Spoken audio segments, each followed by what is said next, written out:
नगर गांव में एक मछुआरा रहता था जिसका नाम लखन था।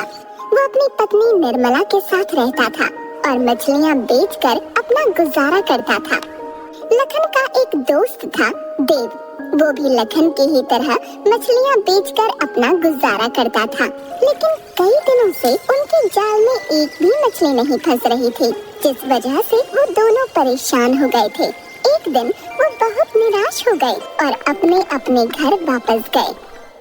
लखन जैसे ही अपने घर पहुंचा, अपनी पत्नी को बुलाने लगा। निर्मला, निर्मला, अरे कहाँ हो? जरा पानी लेकर आओ, बहुत प्यास लग रही है। जी लाई। निर्मला पानी लेकर बाहर आई और बोली, जी लीजिए पानी, और लाइए थोड़े पैसे दीजिए, मैं कुछ खाने का सामान ले आती हूँ। आज फिर एक भी मछली मेरे हाथ नहीं लगी, मेरे पास आज भी 1 रुपया नहीं है। क्या आज एक भी मछली नहीं मिली? मुझे लगता है इस तालाब की सारी मछलियाँ उस नदी में चली गई हैं। हाँ, मुझे भी यही लगता है कि तालाब की सारी मछलियाँ नदी में चली गई हैं। कल से मैं उसी नदी से मछलियाँ पकड़ने जाऊंगा। हाँ, कल से आप भी वहीं जाना, लेकिन पहले खाना खा लो। दोनों खाना खाते हैं और सो जाते हैं। लेकिन देव उनकी सारी बातें सुन लेता है और अगले दिन लखन से पहले ही नदी पर पहुंच जाता है। इधर लखन अभी अपने घर पर ही था और नाश्ता कर रहा था। आपको याद तो है ना कि आज आपको उस नदी से मछलियाँ पकड़ने जाना है? हाँ, भाग्यवान याद है। चलो अब मैं जा रहा हूँ, ठीक है? इतना कहकर लखन मछलियाँ पकड़ने के लिए निकल जाता है और थोड़ी ही देर में वो उस नदी पर पहुंच गया। तभी उसे वहाँ पर देव दिखाई दिया। देव को देखते ही लखन ने कहा, अरे देव, तुम यहाँ कैसे? वो मुझे गांव के आदमी ने बताया था यहाँ के बारे में। अच्छा, चलो मछलियाँ पकड़ते हैं। तुम उस कोने पर बैठ जाओ, मैं इस कोने पर बैठ जाता हूँ। ठीक है। दोनों एक एक कोने पर बैठ जाते हैं। सबसे पहले देव ने नदी में जाल फेंका और मछलियों के फंसने का इंतजार करने लगा। वहीं दूसरी तरफ जैसे ही लखन ने मछली पकड़ने के लिए नदी में जाल फेंका, उसे जाल थोड़ा भारी लगा। वो जाल खींचने लगा और खुश होकर बोला, अरे वाह, लगता है कोई बड़ी मछली जाल में फंसी है। इसे बेच के तो अच्छे पैसे मिलेंगे। और जाल को खींचने लगता है और जैसे ही जाल को निकालता है, देखता है उसमें एक जानवर की लाश पड़ी है। ये देखकर देव हंसने लगा। देव को हंसता देख वो बहुत दुखी हो जाता है और कहता है, भगवान, मेरी इतनी परीक्षा क्यों ले रहे हो? अगर आज मैं खाली हाथ घर गया तो अपनी पत्नी को क्या खिलाऊंगा? वो बहुत निराश हो जाता है। लेकिन थोड़ी ही देर के बाद वो दोबारा नदी में जाल डालने का फैसला करता है। नदी के पास जाकर वह दोबारा जाल डालता है। इस बार जब वो जाल डालता है तो उसे जाल बहुत भारी लगता है। वो खुश होता है और मन ही मन सोचता है, लगता है भगवान ने सुन ली और इस बार जाल में कोई मोटी मछली भेज दी। चलो जल्दी से जाल खींचता हूँ। वो जाल खींचने लगता है और जैसे ही जाल बाहर निकलता है, वह देखता है कि उस जाल में एक बहुत बड़ा जूता है। ये देखकर वो बहुत दुखी हो जाता है और फूट फूट कर रोने लगता है और कहता है, भगवान, मैंने ऐसा क्या कर दिया है जो मेरे साथ ऐसा कर रहे हो? दया करो भगवान, दया करो। लखन निराश होकर एक जगह पर बैठ जाता है और थोड़ी देर बाद फिर नदी में जाल डालता है। इस बार उसे जाल पहले से भी ज्यादा भारी लगा और वो खुशी खुशी जाल को खींचने लगा। और जब जाल बाहर निकला तो उसमें बहुत सारा कूड़ा कचरा निकला। ये देखकर वो रोने लगा और रोते रोते बोला, न जाने कौन सी करनी की सजा भगवान मुझे दे रहा है, जो एक भी मछली मेरे जाल में नहीं फंस रही।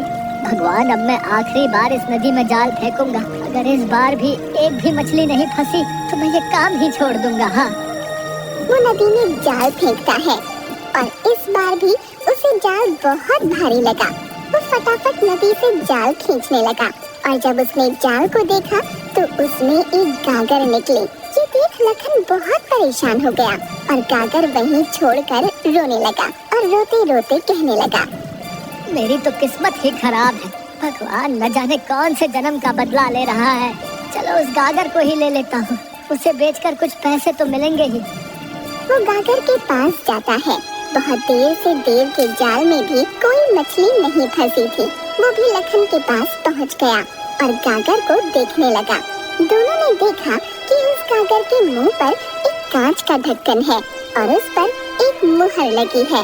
मुहर और गागर को देखकर देव सोच में पड़ गया। लखन, लगता है इस गागर में बहुत सारा सोना चांदी है और किसी राजा ने अपने राज्य की मुहर लगाकर इसे नदी में फेंक दिया है। अच्छा ही है, खोलो खोलो इस गागर को। रुको, खोलता हूँ। लखन ने जैसे ही उस गागर को खोला, उस गागर से धुआं निकलने लगा और धीरे धीरे वो सारा धुआं आसमान में फैल गया। धीरे धीरे उस धुएं का आकार एक राक्षस के रूप में बदल गया। राक्षस को देखकर लखन और देव बहुत डर गए और अपने अपने घर की तरफ भागने लगे। तभी उस राक्षस ने कहा, डरो मत, मैं तुम्हें कुछ नहीं करूँगा। तुमने मुझे इस कैद से मुक्त किया है। मैंने कैसे किया आपको मुक्त? बहुत सालों पहले मैंने लोगों को बहुत परेशान कर रखा था।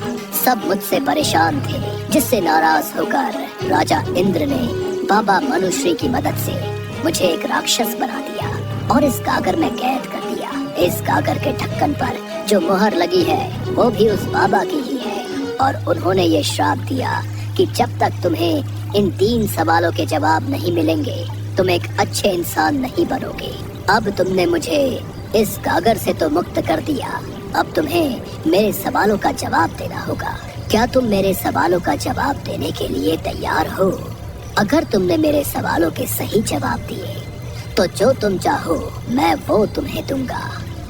राक्षस की बात सुनकर देव के मन में लालच आ जाता है और वो बोलता है, राक्षस जी, इस लखन ने आपको मुक्त नहीं कराया, बल्कि मैंने मुक्त कराया है। क्या सच में तुमने मुझे आजाद कराया है? हाँ। एक काम करो, तुम दोनों मेरे सवालों का जवाब दो। तुम दोनों तैयार हो? हाँ, मैं तैयार हूँ। हाँ, मैं भी तैयार हूँ। आप पूछिए। देव, तुम बताओ, लालच क्या है? लालच एक बुरी बला है। हाँ। अच्छा, दूसरा प्रश्न, मुझे गागर से किसने मुक्त कराया था? राक्षस का ये प्रश्न सुनकर देव असमंजस में पड़ गया। वो सोचने लगा, अगर मैंने गलत जवाब दिया तो कुछ नहीं मिलेगा। उसने सोचते हुए कहा, आपको लखन ने गागर से मुक्त कराया है। मुझे पता था तुम झूठ बोल रहे हो, इसलिए मैं तुम्हारे मुंह से ये बात सुनना चाहता था। और अब जब मुझे पता चल गया है कि तुमने अपने लालच के चलते मुझसे झूठ बोला है, तो तुम्हें इसकी सजा मिलेगी और तुम्हारी सजा है मौत। नहीं, ऐसा मत कीजिए राक्षस जी। राक्षस ने उसकी एक न सुनी और उसे मौत के घाट उतार दिया। जिसके बाद उस राक्षस ने लखन से सवाल पूछा, अब तुम मेरे प्रश्न का जवाब दो। बताओ, हवा से भी तेज गति किसकी है? हवा से भी तेज गति है मन की गति। आकाश से भी ऊंचा दर्जा किसका होता है? आकाश से भी ऊंचा दर्जा पिता का होता है भाई। अब आखिरी प्रश्न का जवाब दो। बताओ, ऐसा कौन सा शास्त्र है जिसे पढ़ के मनुष्य बुद्धिमान बनता है?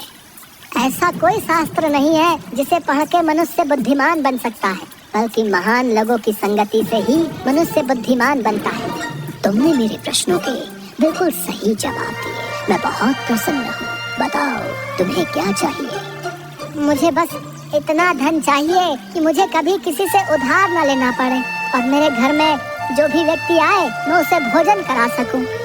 तथास्तु। इतना कहकर वो राक्षस एक साधु के रूप में बदल गया और वहाँ से गायब हो गया। ये तो बिना कुछ दिए ही गायब हो गया और मुझसे सवालों के जवाब भी पूछ लिया। चलो, आज का तो पूरा समय ही निकल गया, शाम भी हो गई, अब घर चलता हूँ। लखन घर की ओर आने लगता है। वो पूरे रास्ते सोचता रहता है कि अब वो क्या करेगा।